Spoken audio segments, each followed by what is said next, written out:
Welcome everybody back into Nerd Sesh. As always, I'm Carson Bradford. Alongside me is Logan Camden.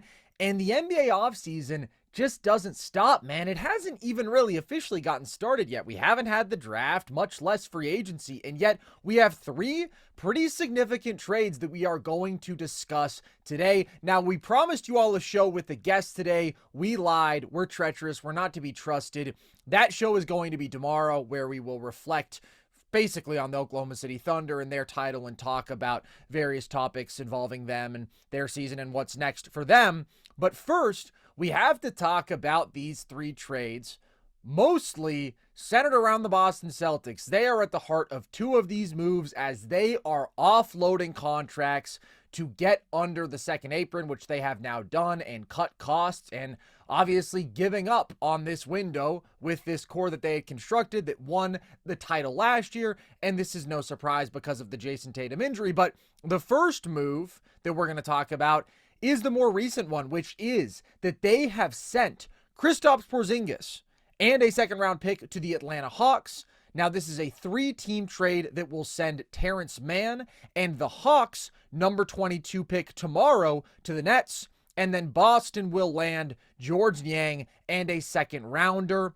Let's start, Logan, with the Hawks side of this, because they're the ones getting the big fish. They're the ones landing Kristaps Porzingis here. How do you feel about this move for them? I really like this move for Atlanta, Carson. You know, I think it's a very low-risk, high-reward potential trade for Atlanta. You gave up the G-Wagon and the number 22 pick for basically a one-season rental. I want to applaud Atlanta for buying really low on KP. They've got him for one season. It's $30 million for this upcoming year. But KP brings a lot to this team that I'm excited about. First is the rim protection. You know, this team is a little bit undersized. They don't have any really long, tall guys like KP, 7'3" with a 7'6" wingspan. We brought this stat out a bunch during this season for you guys, but he held players 15.5% below their average at rim field goal percentage when he was the defender inside 6 feet. I think offensively he brings some high-level mismatch attacking and connective scoring. He was an 88th percentile post-up scorer. He shot 41% from behind the arc, and he shot even higher as a catch-and-shooter from behind the arc. And he's an 81st percentile roll man. We all know the availability concerns are the big thing with KP. That is the obvious drawback. He hasn't played more than 65 games in a single season since his second year. That's pre-knee injury even. And over the last 2 years, he's only played just above half of the games over the last two seasons. And, of course, in the 24 title run, he played in just 7 of 19 games. But the reason the Hawks are able to get him at this price is because in these last playoffs, he averaged a rounded 8 points per game and 5 rebounds per game on 43% true shooting. So I know a lot of people may have this sour taste in their mouth from KP in these playoffs and his injury concerns and this and that. Like, it is bad. Carson, it's the 6th worst true shooting percentage of any player with as many points in a playoff run since 2000. I mean, it was abysmal stuff for KP, but that's kind of my point. I think this was like the absolute floor for how bad Kristaps Porzingis could have ever possibly looked.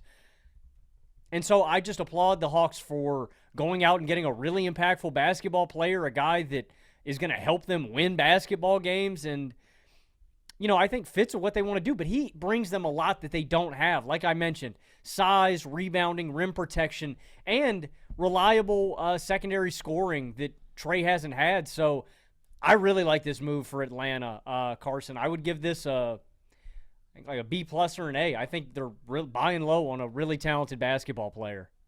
Yeah, I love it for the Hawks, and I think that you basically said it right there.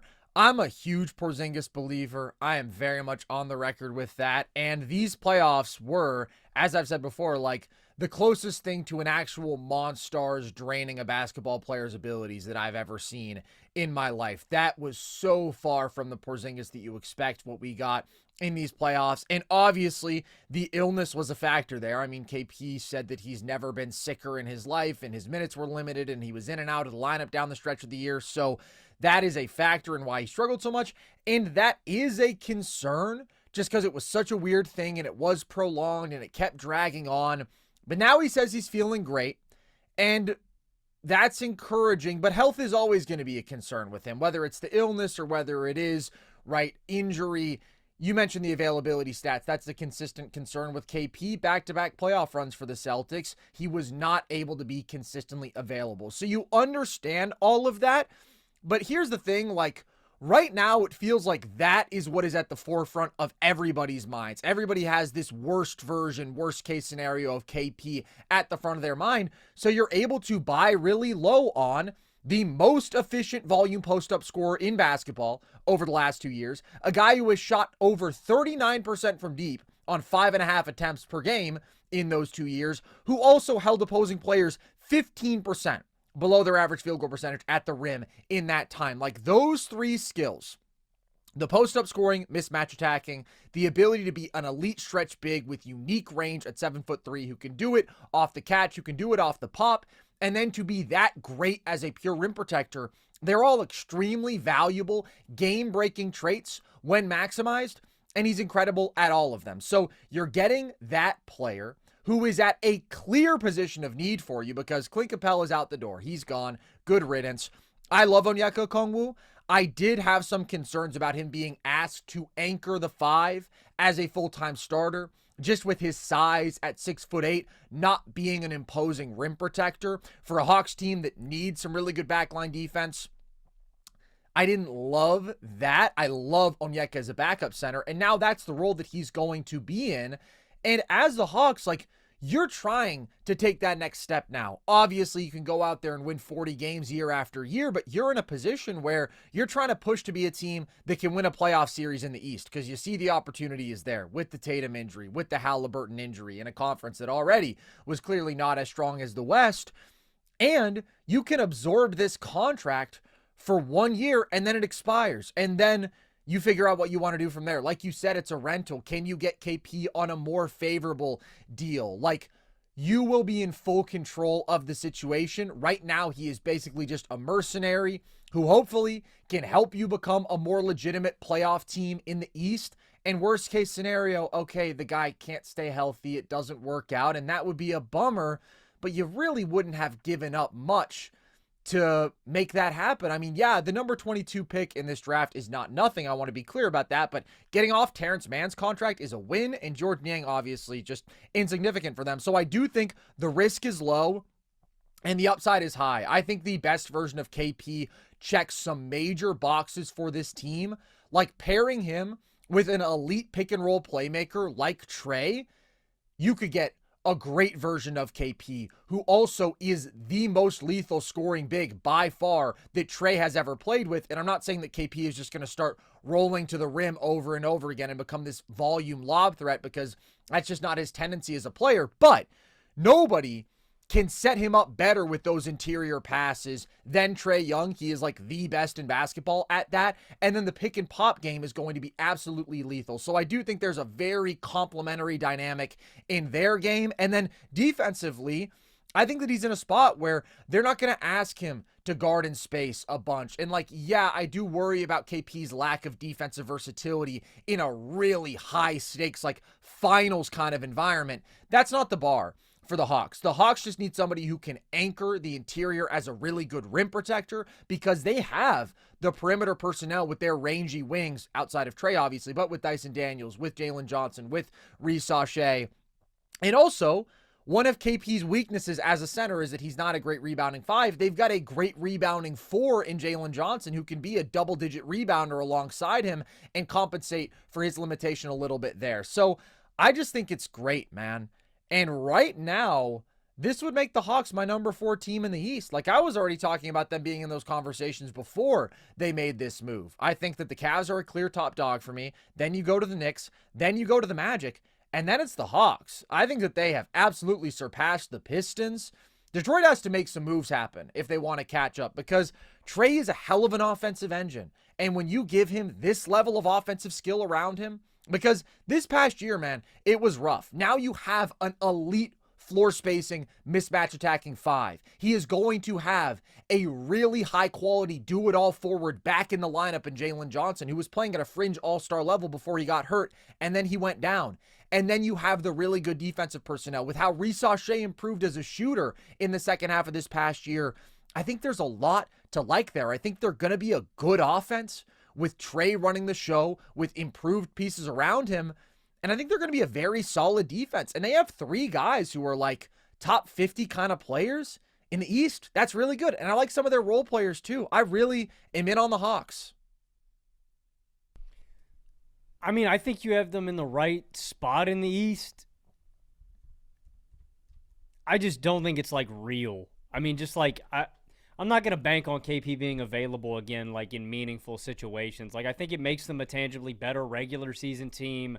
I really like a lot of what the Hawks have going for them as well. Like, you've got some lineup versatility now with KP at the 5. It's just like, I know that KP's probably going to miss half the year. I know that come playoff time, he's might not be available. So I guess what I'm saying is they're closer to the Pistons to me than they are Orlando. I would still say that. Like, Detroit, to me, isn't as far away. And that has mostly to do with KP's, like, injury concerns. But that's where I'd put them. I think that's the exact right spot. But I'm optimistic, man. It's like, this is, again, I can't overstate this enough. Like, this is, they gave up peanuts. They gave up pennies. Like, you're giving up nothing to go out and get a guy like KP. Any chance you have an opportunity to do something like that, I think you got to take it. Exactly. Like, obviously, I'm not saying that this is the cure-all for the Atlanta Hawks, but I think that they have significantly improved their position, and considering the fact that they have remained committed to, like, trying to build around Trey, well, then you might as well try to be actually good instead of being mediocre, and this is a low-risk move that absolutely gives them a path to doing that in an East where you know that the opportunity is there. I wonder if that's why they dealt Dre earlier this year, man, just seeing it as an opportunity to clean up some cap space and get some maneuverability. I mean, I know they had a lot of other wings that they liked, too. It was crowded with Sesh and with Jalen Johnson, but I wonder if that played into it as well. Because, I mean, Dre's a good player, but I think they were looking at making a move like this. Yeah, their deadline activity was interesting because they get off of both Hunter and Bogdanovic, but at the time you were like, okay, if you're trying to be competitive, those are 2 of your more legitimate good basketball players. But you do clear a little bit of space, and you have no long-term commitment to KP here. So I like it a lot. I agree. I think that they're in the range with the Pistons, and I also agree that health is far from certain for Kristaps Porzingis. But I think that when you look at this team on paper, the talent is absolutely there, and they're checking a number of boxes to be just like a really solid, good team. And I think that's all that the Hawks have wanted to be for several years now. With the state of the East, I think that's kind of all you can ask for right now. If I'm in that mid-tier, like, just get as competitive as you possibly can. I really do think next year's wide open. Yeah, they're not going to go out there and win the East. I want to be very clear about that. We keep doing this wide open routine because everybody wants to forget about the Cleveland Cavaliers. Somebody gets hurt on the Cavs and it's wide open. That's all I'm saying, man. The Cavs, one injury, boom. Anybody can win it. Okay, well, if I break my balls, I can't be a father. What is this if? Yeah, if anybody gets hurt, then that changes things. I mean, that's for more any so team in the league. That's more so the case in the East than the West, for sure. Well, yeah, because there's just more big dogs in the West. And, I mean, to be fair, the best players in the East are getting picked off, unfortunately. And they keep going down. But I want to just set clear expectations for the Hawks. I'm optimistic they're a team that is going to be very competitive in a first-round series and could win a first-round series. I don't really see them going deeper than that. But that's still a significant improvement, and they did it with such a minimal risk, and they still pick 13 in the draft tomorrow, so you still have an opportunity to add another exciting young player, and I like what they've done. I like what they've done here. I thought that the DeJounte Murray trade that they made getting him was a misstep, and they've kind of just had to try to work their way back ever since then, and I honestly think that all things considered, they've done a decent job of that. How about the Nets side of this? Shout out the Nets for getting involved, for being active, for doing something during the deadline. I mean, they get a first-round pick. Shout out, they get Terrence Mann. Dub Nets.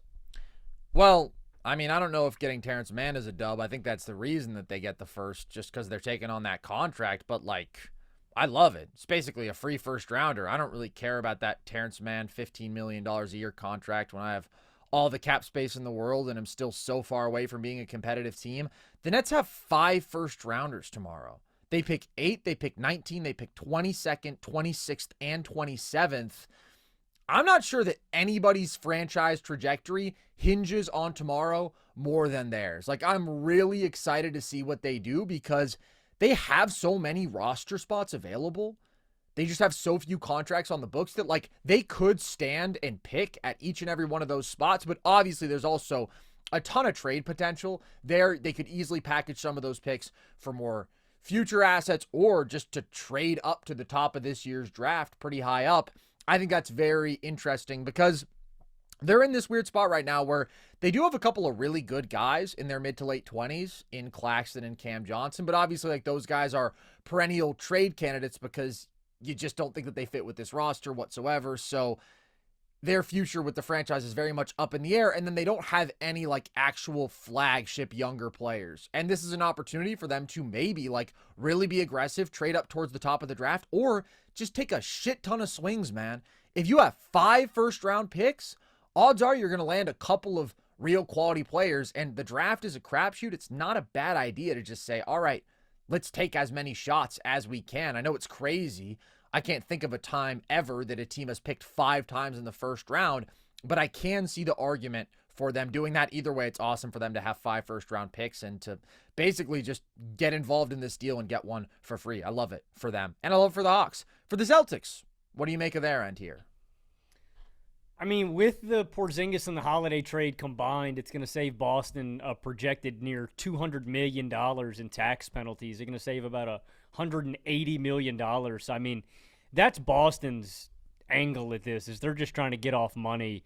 Jaylen Brown just had arthroscopic knee surgery earlier this month. Tatum's going to be out for most of this year. It's like, it's not like I expect the Celtics very well could still make the playoffs in a weak East, like even with a down year. But I think they're basically punting on this year and rebooting up for the future. So it still does feel like it is still a little bit crazy to me that they didn't get more back for a guy. I know KP's on a big contract and he's injury prone, and that's why he goes for such a low price tag.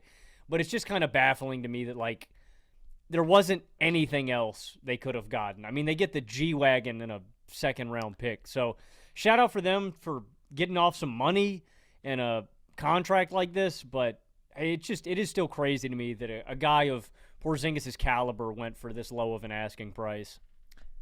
It really doesn't surprise me. I mean, as much as I love the guy as a talent, I think that we knew that he was not going to be viewed really as a positive asset, and that everybody knew that the Celtics were going to be desperately trying to get rid of him so that they had no leverage, because once Tatum got hurt, it was clear that they were just going to concede this season basically and try to shed the contracts that he and Jrue had. So this doesn't surprise me. I mean, I just kind of shrug at this for Boston. Like, yeah, it's obviously a totally unremarkable return, but this was just the inevitable for them, and it came really fast. But their only priority with KP was getting off of that contract. There wasn't going to be much of a market there. There wasn't going to be a ton of value for them to get there. He did his job, too. I mean, they got the job done, so nothing really matters.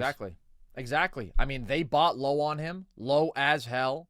He was able to have a couple of very good seasons for them. Obviously, they would have liked for him to be healthier, but even though he wasn't healthy for a majority of that title run, he still did come in and swing a couple finals games, especially game 1. So they buy low, they sell low, and it ends up being a very short-term relationship. It is kind of surreal how quickly the window closed on this whole Boston group because of how dominant they were in 2024. But obviously, after the Tatum injury, it's not surprising whatsoever. We all knew that this was the direction in which they are headed, and I think it'll be nice to see KP in a new spot, and I'm excited to see what he can do with the Hawks. Celtics also moved Jrue Holiday, sending him to the Portland Trailblazers for Anthony Simons and 2 second-round picks. Let's stick with Boston here. Again, it's part of the same philosophical movement, shedding money, but how do you feel about their end of this deal? Yeah, I like it. I mean, Ant Simons is a guy that they don't have his archetype on this roster, and ultimately they are going to need somebody to take on ball handling and scoring responsibilities, and he can definitely do that. Simons is on a 1-year deal for the Celtics through this next season for $27 million. So his future is also up in the air. This is a bit of a prove-it year for him to see what he's going to get in free agency next year, or if he wants to re-up with Boston. That's to be decided, but I really like them getting off the Holiday contract. I think that was just priority number one. Again, I mentioned earlier how much money that they're going to save by getting off Holiday and Porzingis, but I thought Holiday was going to be the harder player to move, and I was wrong. Like, I'm impressed that they were able to get a guy like Simons and 2 second-round picks back, so I think it's good value, and I think it's mutually beneficial with what Portland wants to do with their roster. It's not like the most seamless fit for them, but I think Simons is a guy that, I don't know, it's weird. I think both of these teams are going to struggle moving off of these guys, and they kind of do a little bit of a swap where I think it could work for both teams. It's not perfect on either side, but I think it can work for both sides. And I'm just excited to see Simons in a Celtics uniform, man, in a different situation where, obviously they're not going to be at full strength immediately, but I think it'll be cool to see him alongside a guy like Jaylen Brown with a team with this identity that has a winning culture. And hopefully, I'd like to see Boston bring him back and potentially play with Tatum, but that's to be decided. That's kind of up in the air. Like I said, his contract is up at the end of the season, but I really like this move for Boston, man. I'm surprised they were able to get something like this back for Jrue Holiday. Yeah, I like this a lot for Boston, and it's not because I'm super high on Anthony Simons, although he was once a draft darling of mine as the 24th pick. I loved that pick. But things have changed since then, Logan. I've had to come to terms with the reality of who he is as a basketball player. And at the end of the day, I think that he comes in a mold that you kind of find by the dozen in today's NBA, of the very skilled offensive guard who is terrible defensively and who probably isn't good enough or efficient enough or impactful enough as a playmaker to justify the contract that maybe his production would demand and the defensive issues that do come from having him in a pivotal role on your team. And I think that that's the conclusion that the Blazers had come to. That being said, I like this because you get off the Jrue Holiday contract, and that's the priority here. And you get 2 seconds. It's not a lot, but it's not nothing. And you do get a younger guy in Ant Simons who is talented and who can bring you some necessary offensive juice for this weird transitional season where, the Celtics clearly are prioritizing shedding these contracts, but I think that they also want to be respectable. I mean, you still have Jaylen Brown and Derek White and Peyton Pritchard and Sam Hauser, and these dudes are in this mindset of wanting to win.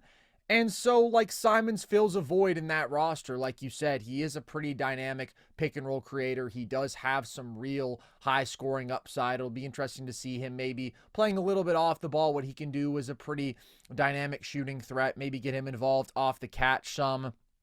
And then you decide what to do with him from there. I mean, it's basically just a trial season. You have made no investment in him other than trading a guy who you wanted to trade anyways. So, what we were talking about with KP and the Hawks, see how this goes. Do you like the fit? Do you like the production? If so, great. Bring him back on a deal that you're comfortable with. And if it doesn't work out, or if you don't want him to be a long-term part of your future, then that's fine. You part ways, and you didn't invest anything where you're going to be caught up in any sort of sunken cost. So I like it for them for sure. I really like this for Boston. They are going to be mid as hell next year, but I mean, they lost their best player, and this was always going to be a reset year. Big picture for them. You're building around Tatum and Derek White and probably Jaylen Brown. I personally would be open to them trading him just because his contract is so massive, but I don't know if that's super likely. And then you have Pritchard and Hauser on your good team deals. And other than that, everything is up to be changed after 2026 when Jason Tatum gets back. You are going to have a lot of moving parts, and you're trying to open up an entirely new window that a 30-year-old Kristaps Porzingis with his injury concerns and Jrue Holiday in his mid-30s making in the mid-30s of millions of dollars, just they were not going to be a part of that. And so they did what they had to do. They got off them. They moved on. That was the goal. They ain't waste no time neither, man. Brad Stevens picked up the phone. Not. Dude, they moved fast. And that's where I do wonder with KP, could you have squeezed a little bit of more? I don't know. I do think that, teams are probably hey, we're doing you a favor getting you off of this contract. But, man, I mean, there were talks of, the Warriors, Lakers, these teams who desperately need centers. I even heard, the Spurs for some reason. Yeah, man, I heard a bunch of teams. That would just be kind of silly having the Wemby KP front court. But like, there are a couple teams who desperately have a need at the position, and you wonder, could they have given a little bit more? But my guess is probably not. I think that Brad Stevens felt the temperature in the room, and this is what it was, and found a deal, made it happen fast, and kept that from being a story throughout the offseason. How about the Portland side of this, Logan? I know that you said you can kind of see it for both sides. How do you feel about this for them? I like it, man. I mean, you think about the identity of this team, it's defense. They were 4th in defensive rating post All-Star break. This is a team that seems like they are trying to take that step, from cellar dweller, bottom feeder to being a real competitive basketball team. You think about what, and these aren't apples to apples comparisons because of how they've constructed their rosters, but you think about the leap that the Orlando Magic took over the past few years. You think about the leap that the Detroit Pistons took last season, and Portland took a little bit of a leap last season and got way better, got into the mid-30s of wins, and now they're trying to take that step to actual playoff team. And I think Jrue Holiday helps that and is going to be a part of this team's identity. They had an all-defense guy, in my opinion, in Toumani Camara. They've got another great defender in Denny Avdia. I think Chauncey has done a really good job of getting this team to buy in and commit to playing hard on that end and winning there. And I think the final component for this Portland team is going to be moving off of DeAndre Ayton and finally fully committing to having Donovan Clingan as their full-time 5-man and anchoring this defense. I think unequivocally Ayton is way more talented offensively than Clingan in terms of just mid-range shooting and touch and finesse and skill. But Clingan is... he's not a one-man defense, but he is a defensive anchor, in my opinion. He's an elite rim protector. He is an elite rebounder of the basketball. And they still have yet to really take the reins off of Clingan and, really let him get broken in. He didn't get a ton of burn off the bench last season. He played a decent amount, but I still feel like he is their cornerstone at the 5 spot. And I think they should lean all into this defensive identity. Now, I don't know how long Holiday's going to be here. He is on a $35 million deal through 2027, so Portland's got him locked up for 2 seasons. Then he has a player option for $37 million in 2028, which I almost 100% assume he's going to accept. There's nobody else willing to pay him at that age. So I don't know how long Jrue's going to be here. That is the other side of this for Portland, is it's going to be hard moving off of Jrue. Basically, whenever they want to move off of him, I think you're going to lose value if you try to trade him. But I think he fits the identity of this team. I think he's another solid veteran presence. And I don't know, man, Portland's going to have one hell of a defense next season. I'm just excited to watch it because, as far as Jrue's fallen offensively and is a real positive on that end, he is still a dog defensively. So I'm excited about this for both teams. I have mixed feelings about this for Portland. I don't really like it because they're taking on the Jrue contract that we're praising Boston, just for being able to get off of that. And they gave up 2 seconds on top of that. So through 2028, because he's going to take that player option, they're going to be paying him $37 million while they are also paying Jeremy Grant $36 million. So I don't like that at all. The totality of those 2 contracts, 2 older guys, both them overpaid, that they're still going to have to be paying out for the next 3 years. That's a problematic situation to be in, and I don't like them potentially being constricted in terms of their roster building options by those contracts. And they already had the Jeremy Grant one, but now adding another one into that mix with Jrue when they could have just been off of the Ant Simons contract sooner. But although I don't like that, and that's a significant component here, from a pure basketball perspective, I get it. I see what they're trying to do. Ant Simons was not the guard of the future for them. And I feel like I touched on some of the reasons, but he is a very gifted scorer. He is a dynamic, elite pull-up shooter. Just struggles in terms of his ability to consistently get to and finish at the rim efficiently, is a pretty mediocre playmaker, and then a truly terrible defender. So especially when you have him in a backcourt with Scoot, who is a guy who you want to be developing more as a primary ball handler, who is another smaller guard who is not a defensive-minded guy like that was not the pairing that was ever going to work. One of those guys was going to have to go. They needed to clear some space for more Scoot reps and opportunities and put him with a more defensive-minded guard who would better complement him in this backcourt.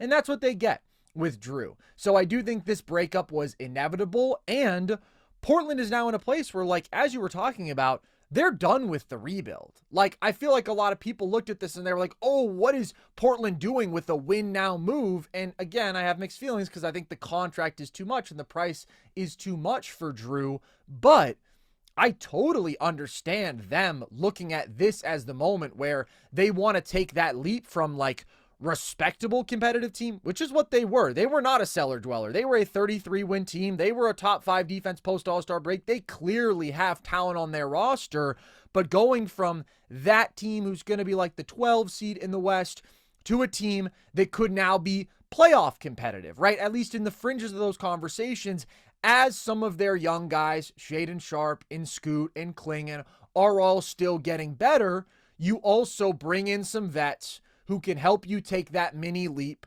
And Jrue is a good candidate to help them do that. I would really compare it to like the Rockets model, where 2 years ago, they dramatically overpaid for Fred VanVleet and Dillon Brooks, and everybody looked at that and they said, what the hell? Who do the Rockets think they are? Why are they paying those guys that when they're still a young tanking team, it seemed? And then it turns out, whoa, hold on. Actually, they can win 40 games, and it doesn't matter that they're paying those guys those contracts right now because they still have so many young guys on rookie deals so they don't have to be paying big money. And then the next year, it's like, okay, now the young guys are developing to a place where you can win 50 games and be the 2 seed, and those vets are contributors to that. And I think overall, that was a successful operation. Like, a lot of it is owed just to the development of the young Rockets players, but also VanVleet, Dillon Brooks, those guys who, yes, were overpaid in a vacuum, were able to fill a role that was important for Houston at that specific moment in their development. And I think that that's kind of the role that Portland is hoping that Jrue fills for them. And as you said, that defense is going to be nasty next year, bro. Nasty. Like, I didn't mention Toumani Camara. God knows why. I must have been smoking. But, like, that's one of your most appealing and impressive young assets. The guy was already all defense. To have Jrue and him and Klingon alone and just a bunch of athleticism and length, lots of talent on the wings, but this is going to be a top 10 defense, and Jrue's going to be a real contributor to that, and he's going to help these guys grow up and mature some. And then I would imagine their vision and their ideal outcome here is try to get off of Jrue after the 2026 season or the 2027 season before he really starts standing in the way of them signing some of these young guys to extensions, because they have Denny Avdia on like one of the best contracts in basketball. It's a declining contract. He's getting paid $12 million in 2028. That's insane for like a really good basketball player. But after 2026, they'll have to pay Shaedon. After 2027, they'll have to make a decision on if they're paying Scoot. 2028 is when Klingon will come up. But, like, these contracts are coming up. Toumani Camara is also after 2027, and they don't want to be paying Jrue that much in 2028. I can guarantee you that. So I would imagine that's what they're aiming to do, but we'll see if they can actually pull that off. You know, can you get somebody to take on that Jrue contract? At what point is he a negative asset who you have to attach stuff to? I don't think you're still selling a contender on like, hey, this is the guy who puts you over the top in 2028 at that dollar value on an expiring. And so that's why, again, because of some of the logistics and the money of it, I don't really like it for Portland. But as a basketball fan, I'm excited to see it. I'm excited to see them try to make that push because I like a lot of their talents, man. I really do. And I think that defensive identity is going to be sick. The offense, it'll be bottom 10 in basketball, but the defense will be top 10. So what do you think? Like, could they be in the playoffs next year? Where do you think they fall into that mix out west? Definitely. I definitely think they can make the playoffs next year. I mean, I look at teams that are below them. Sacramento is definitely below them. New Orleans is definitely below them. Utah. Let me think here. That Phoenix, I forgot about. You know, I would put – people don't take this the wrong way, but, like, I'm putting Portland close to Memphis or maybe above Memphis or something like that. Like, that's the team, like, tier that I would put them with. I think Portland's got a real chance of making the playoffs. And the thing you were talking about with Holiday, it's definitely going to be hard to get off that money because I look at it like the Paul George deal, and not in the sense that you don't know what you're paying for, but like the fact that it could just turn on its head really ugly really fast. But I think that's the risk that you're willing to take. The thing with Jrue, though, is like Jrue to me has already taken a step back offensively. Defense is a lot harder to like just lose. You know what I mean? A lot like, don't get me wrong, if he regresses athletically, that could be a real problem if like he just loses some of that. But he's still going to have his instincts, his positioning, his IQ. But it's like you said, man, it's about that timing because it's going to be. I do see Portland having trouble getting off of him in the future, but that's where I'd like to see them move some of this other money around, man. Get off Ayton, get off Jeremy Grant if they can. Maybe attach other players to them to get off of them. Like, I think that would be worthwhile to explore. But I just like when teams make winning moves. I like when they say, I want to win basketball games. I don't like this tanking nonsense. Like, we're not, it's not a 2K rebuild. I like this for the logistics on the court, and I think it's going to help them win some basketball games next year. Like, I could see Portland being around 500, at 500 or above. I think that's attainable. Yeah, the West is really tough, so I think that realistically they're going to be in that 10 or 11 range, but I do like them more by far than the Suns or the Jazz. I do think that they're probably going to be better than the Pelicans and the Kings, and landing at 11, it still doesn't get you in the play-in, but fucking ask around, man. It's hard to make the play-in in the West. You can be a very legitimate team and not make the play-in, much less the playoffs. They're giving themselves a shot. And that's the moment they're at in their collective development. I see the value in that. This is push number one. You don't just suddenly take the leap from 33 wins to 50-something wins. Like, it's a step-by-step process. A lot of this is going to hinge on the development of Scoot Henderson, probably. Or they have to have somebody who is that dynamic guard and that offensive engine long term. And like Shaedon Sharpe's another big swing player who I think is very talented, but he's never going to be like that level of creator playmaker. He can be a dynamic scorer, but like somebody's got to really fuel the whole machine here. Is that going to be Scoot? I would say obviously the results have been underwhelming and disappointing through the first couple years, but I also think his improvement in year two can kind of be underrated because his rookie year was so rough. And then his second year, like, yeah, it still wasn't super pretty, but much more efficient at the rim. Took like a 9% leap there. Much more efficient as a three-point shooter. So he is at least trending in the right direction. He's not the level of athlete that I thought he was going to be as a prospect. It hasn't translated in the same way. Like, Scoot's not going to be a star, but can he be a quality starting point guard for you? I think that path is still there. And then, again, Denny's on an amazing contract deal. I think that Klingon is just as sure a thing as there is to be a real quality starting center. You see the upside there with Sharpe. I think Toumani Camara is just an awesome winning basketball player. Like, there's a lot to like for them in that younger timeline. Yeah, I don't know if Scoot's ever going to be like an all-star kind of guy, but I mean, I was impressed with him last season, and like the numbers, I think in the raw aren't going to blow you away, but I thought he was more efficient. I thought his touch was better just in general, and I mean, like, it's not going to be like magical, you know what I mean? It's not like Scoot's just going poof, and he's a, all-star. It's going to be incremental, and it's going to take some time, but I thought he did improve last season, and any improvement was going to be a positive sign after his rookie season because I really was worried about him. And this is a spot, too, where it's like the defense is going to be your backbone of your team to win games. It's not going to be Scoot.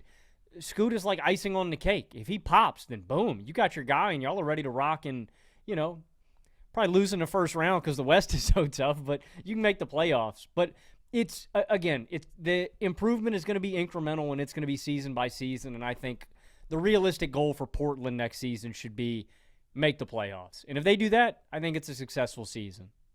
Yeah, my thing is just long-term, like the offensive outlook has to get better here because I still think they don't have a lot you got to get a number one. And those guys don't grow on trees, man.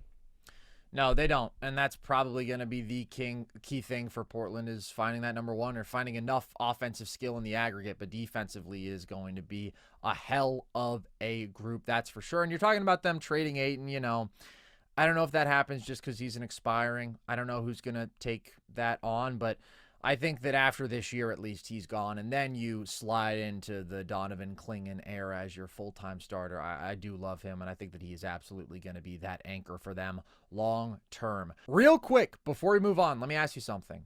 Who wins more games next year, the Celtics or the Blazers? I like that.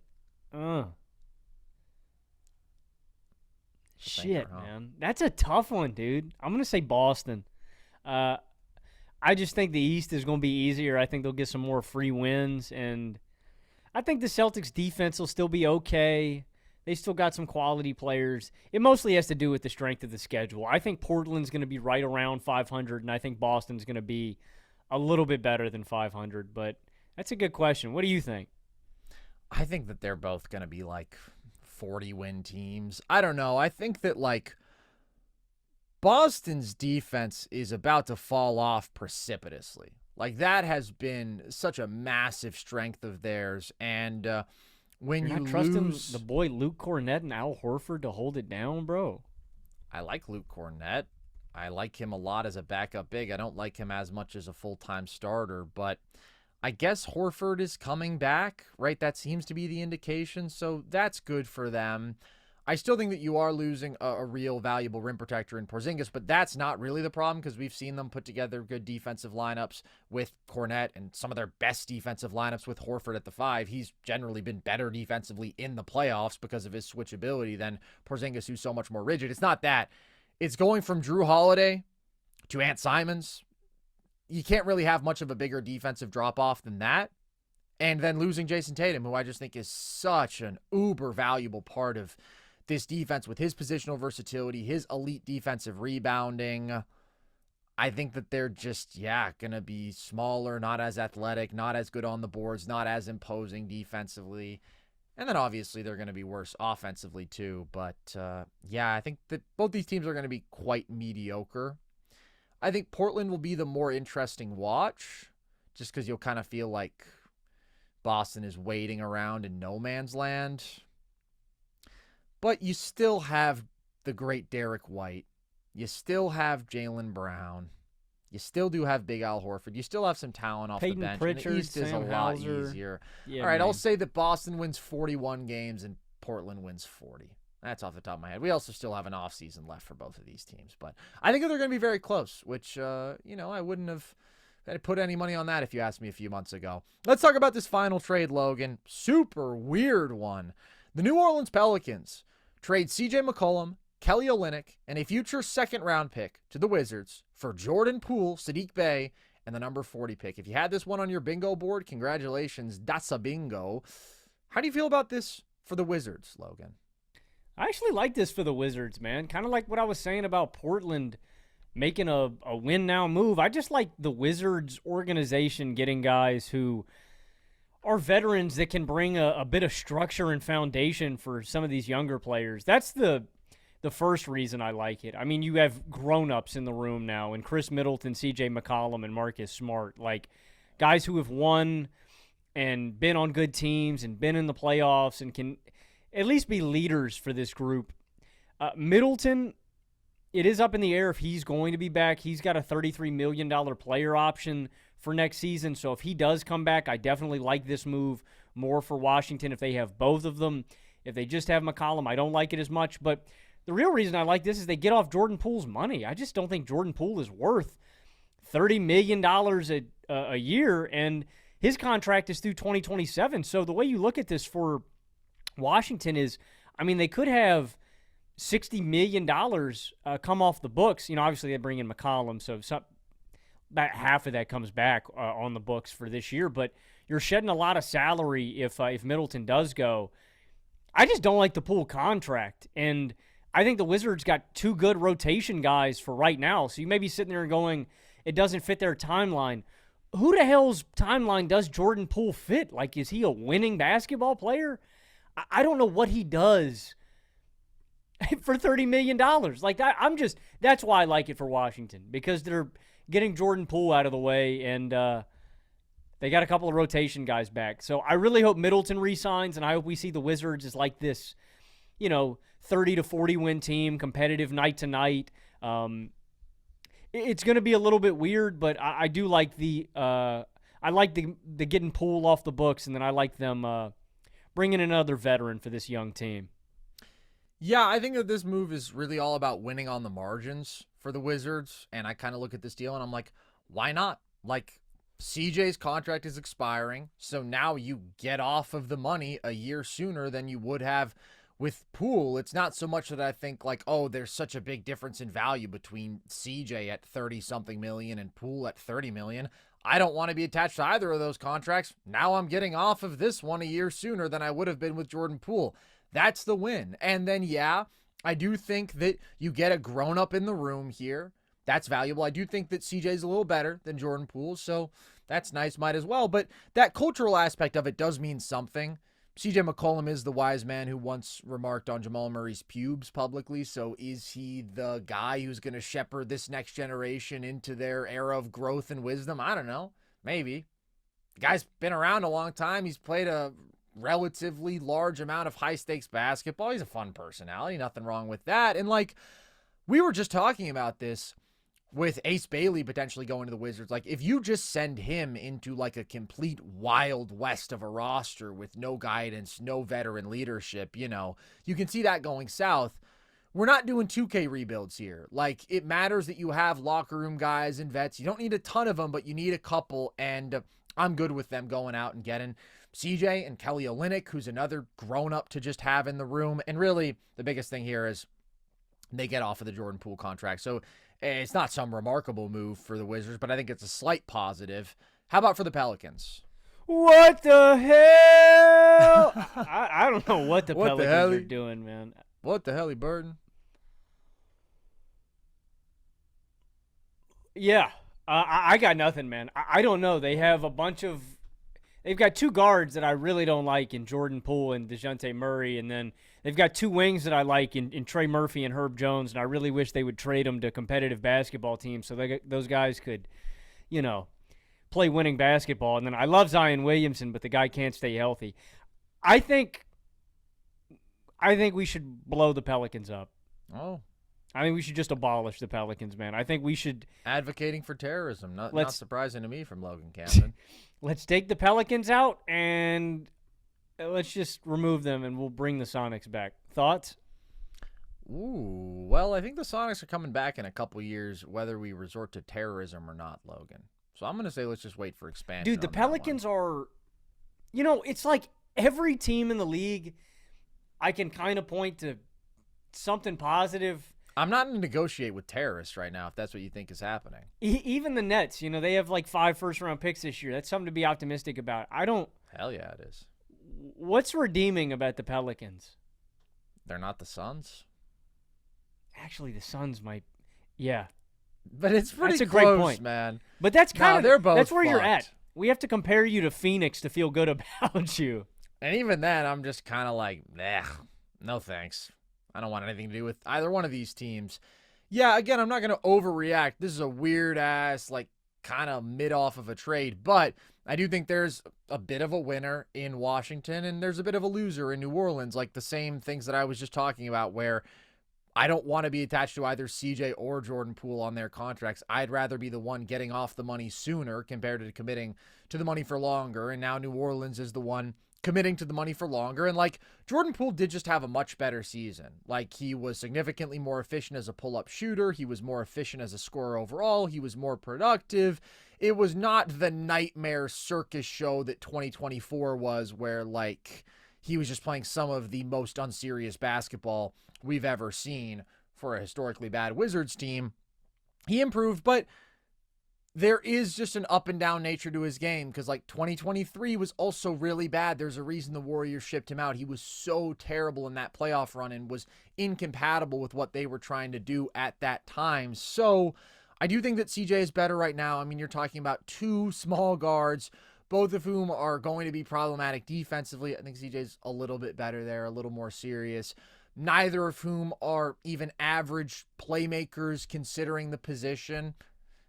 And then both of them are very reliant on their pull-up shooting. But I think that CJ is just a little bit more consistently productive in a lot of these areas that we're talking about. CJ definitely used to be one of the best in the league at it, but he's still better. I think that's probably Poole's biggest area where he needs to improve. With what? Consistency? Just like the mid-range, the consistency of like the pull-up and the intermediate shot making. Like that was CJ's bread and butter back in his prime. I mean, it still is his bread and butter because, that's where, I was going to say he was just, better at it. But I still think McCollum right now is the more consistent, reliable player. Well, I think we're only 1 year removed from CJ being the most efficient pull-up shooter in basketball. I think that's what he was in 2024. Damn, dude. Best mid-range duo in basketball if they bring Middleton back? Nasty, tough shot-making mid-range duo. So, Poole doesn't really have that mid-range game. He never really has, but he is a lethal pull-up three-point shooter. The shot selection can be a big question and can keep the efficiency down some, but he got the efficiency back up this year. So, all that to say, it's not that there's a huge difference between them as players, but I do think CJ's better. I think if you're New Orleans, that's what matters to you, right? You're ostensibly trying to win now, and you'd be off the contract a year sooner. Like, I don't know. That's the top priority to me, just getting off the money. Like, if I'm New Orleans, I just want to get out of this mess I made as fast as possible. And now they're digging their heels in a little deeper for another year where you're paying DeJounte Murray and Jordan Poole $65 million combined for the next 2 years. That's terrible. And obviously you were going to have the DeJounte contract either way. But to stack up another one on top of that and prolong this, I just don't like it. I think they're in a terrible spot, and there's no good way out of it, right? There's no miraculous CJ McCollum trade here. There's no miraculous DeJounte. Zion, man, what's his trade value? With the availability stuff, with the allegations this offseason? Trade everybody. Blow New Orleans up. Yeah, I think trading everybody is the path. We'll see if they can stomach that. They tried to go all in on a group that, like, immediately everything cratered and fell apart last year. But they were always going to be in a bad spot. I just think they found a way to make things slightly worse, even with this trade. Well, yes, Logan. Is New Orleans the biggest circus in basketball? Biggest clown show?